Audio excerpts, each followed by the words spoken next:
जंगल के सबसे घने और पुराने बरगद के पास रानो चिड़िया का छोटा सा संसार था। जहाँ बाकी पक्षी केवल दाना चुगते थे, रानो ने अपनी मेहनत से अंगूरों की एक छोटी सी क्यारी तैयार की थी। दोपहर की चिलचिलाती धूप में रानो अपनी चोंच में दूर नदी से पानी भर भर कर लाती और बेलों की जड़ों में डालती। माँ, देखो आपकी पंख धूप से झुलस गए हैं। आप आराम क्यों नहीं करती? मेरे लाल, अगर आज मैं थक कर बैठ गई तो कल जब सर्दियाँ आएंगी तो तुम भूखे रह जाओगे। ये अंगूर सिर्फ फल नहीं है, ये तुम्हारी पढ़ाई और हमारे नए घर की नींव है। लेकिन माँ, कालू अंकल तो कल कह रहे थे कि आप पागल हो। वो कहते हैं कि अंगूर उगाने से अच्छा है किसी के खेत से चुरा लो। बेटा, चोरी का पेट तो भर सकता है, लेकिन मन कभी शांत नहीं रहता। जो अपनी मेहनत का होता है उसका स्वाद ही अलग होता है। देखना, एक दिन हमारे अंगूर पूरे जंगल में मशहूर होंगे। पास के सूखे पेड़ पर बैठा कालू कौवा अपनी बदबूदार और खट्टी बेलों को देख रहा था। उसके बाग में मक्खियां भिनभिना रही थीं। थू, ये तो जहर जैसा कड़वा है। और उस रानो को देखो, चहक चहक कर पानी डाल रही है। सुना है उसके बाग के अंगूर इतने मीठे हैं कि कोयल भी अपना गाना भूल जाए। काव काव, ये बराबरी बर्दाश्त नहीं होती। अजी, सुनते हो? ईर्ष्या छोड़ो और खुद भी कुछ काम करो। रानो सुबह 4 बजे उठती है और आप सूरज सिर पर आने तक खर्राटे लेते हो। चुप कर। काम वो करते हैं जिनके पास दिमाग नहीं होता। मैं तो बस सही मौके का इंतजार कर रहा हूँ। रानो की तरक्की मेरी आंखों में कांटे की तरह चुभ रही है। एक रात जंगल में खूब बारिश हुई। रानो डर गई कि कहीं उसकी फसल बर्बाद ना हो जाए। वो पूरी रात जागकर अपनी बेलों को बड़े पत्तों से ढकती रही। सुबह होते ही प्रकृति ने उसे एक अनोखा उपहार दिया। ओह मेरे ईश्वर, ये क्या है? क्या मैं सपना देख रही हूँ? बेल के ठीक बीचों बीच एक गुच्छा सूरज की पहली किरण के साथ सोने की तरह दमक रहा था। वो ना केवल सुनहरा था, बल्कि उसमें से एक दिव्य खुशबू आ रही थी। माँ, देखो, पूरा बाग रोशनी से भर गया है। क्या ये सच में अंगूर है? ये मेरी बरसों की तपस्या का फल है बच्चों। चलो आज इसे राजा के दरबार में ले चलते हैं। जब रानो ने बाजार में पहला गुच्छा बेचा तो उसे बदले में सोने की मुहरें मिली। कालू का चेहरा काला पड़ गया। वो रात को रानो के घर के बाहर छिपकर बैठ गया। आज रात इस चिड़िया का नसीब फिर से अंधेरे में बदल दूंगा। ये जादुई अंगूर मेरे होंगे और बदनामी इसकी। रात के तीसरे पहर जब रानो थक कर सो गई थी, कालू दबे पांव अंदर गया। उसने बड़ी सावधानी से जादुई अंगूरों को एक थैली में भरा और उनकी जगह मिट्टी और गोंद से बने पत्थर के अंगूर रख दिए, जिन पर उसने घटिया चमकदार रंग पोता था।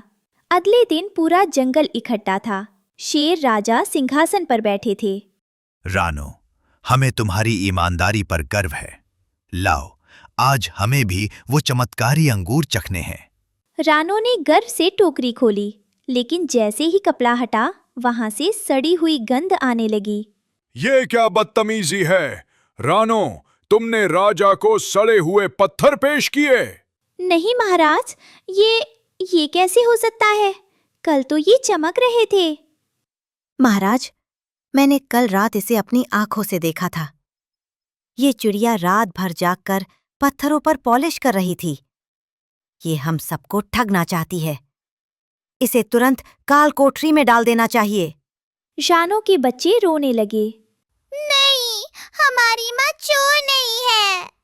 तभी सभा के बीचों बीच वही जादुई बेल तेजी से बढ़ने लगी और देखते ही देखते दरबार के फर्श से निकलकर कालू के चारों ओर लिपट गई। झूठ, सच झूठ। कालू, तुम्हारी चोंच के किनारों पर अभी भी मेरा सुनहरा रस लगा है। तुमने चोरी की और एक बेगुनाह माँ पर कीचड़ उछाला। कालू थर थर कांपने लगा। अचानक उसकी चोंच से सुनहरी रोशनी निकलने लगी। सिपाहियों, कालू के घर की तलाशी लो। कुछ ही देर में सिपाही असली सुनहरे अंगूर लेकर वापस आए। कालू का झूठ पूरी तरह पकड़ा गया। रानो, हमें माफ कर दो। हमने तुम्हारी भक्ति पर संदेह किया। सजा के तौर पर कालू को इस जंगल से निकाला जाता है। और रानो, आज से तुम इस जंगल की कृषि मंत्री हो। महाराज, सजा तो उसे खुद उसके लालच में दे दी है। मुझे सिर्फ इतना चाहिए कि मेरे बच्चे इस जंगल में सिर उठाकर जी सकें। रानो वापस घर लौटी। अब उसके पास धन था, सम्मान था और सुरक्षा थी। बच्चों, याद रखना, बुराई कितनी भी ताकतवर क्यों ना लगे, सच्चाई की एक छोटी सी किरण उसे राख करने के लिए काफी है। मेहनत का रास्ता लंबा हो सकता है, लेकिन वो कभी गलत मंजिल पर नहीं ले जाता। उस दिन के बाद रानो के बाग में कभी खट्टे अंगूर नहीं उगे और कालू, वो दूर एक रेगिस्तान में कड़वे नीम के फल ढूंढता रह गया। कालू को जंगल से निकाले जाने के कई महीनों बाद एक दिन रानो अपने बच्चों के साथ जंगल की सीमा पर नए पौधों का निरीक्षण कर रही थी। तभी उसकी नजर दूर रेत के टीले के पास बैठे एक लाचार और कमजोर कौवे पर पड़ी। वो कालू था, भूखा, प्यासा और धूप में बेहाल। अपनी करनी की सजा भुगत रही हैं। हमें यहाँ से चले जाना चाहिए। ठहरो बेटा, न्याय और बदले में फर्क होता है। उसे सजा मिल गई, लेकिन किसी को मरते हुए देखना हमारी मानवता नहीं है। रानो उड़कर कालू के पास गई और अपनी चोंच में दबाया हुआ एक मीठा रसीला अंगूर उसके पास रख दिया। रानो, तुम यहाँ? मैंने तो तुम्हारा घर उजाड़ने की कोशिश की थी, तुम्हारी इज्जत मिट्टी में मिला दी थी, फिर भी तुम मुझे ये फल दे रही हो। कालू भाई, नफरत का फल हमेशा कड़वा होता है, जैसा कि तुमने चखा, लेकिन मेहनत और माफी का फल हमेशा मीठा होता है। ये अंगूर खाओ और याद रखना कि पेट भरने के लिए नीयत साफ होनी जरूरी है, चालाकी नहीं। काओ काओ, मुझे माफ कर दो रानो। आज समझ आया कि तुम क्यों जीतती हो। तुम्हारी ताकत अंगूरों में नहीं, तुम्हारे बड़े दिल में है। कालू ने रोते हुए वो अंगूर खाया। वो उसके जीवन का सबसे मीठा अनुभव था। रानो अपने बच्चों को लेकर वापस अपनी खुशहाल दुनिया की ओर उड़ चली। अब उसके बच्चे समझ चुके थे कि असली कृषि मंत्री वही है जो न केवल अनाज उगाए, बल्कि दिलों में दया के बीज भी बोए।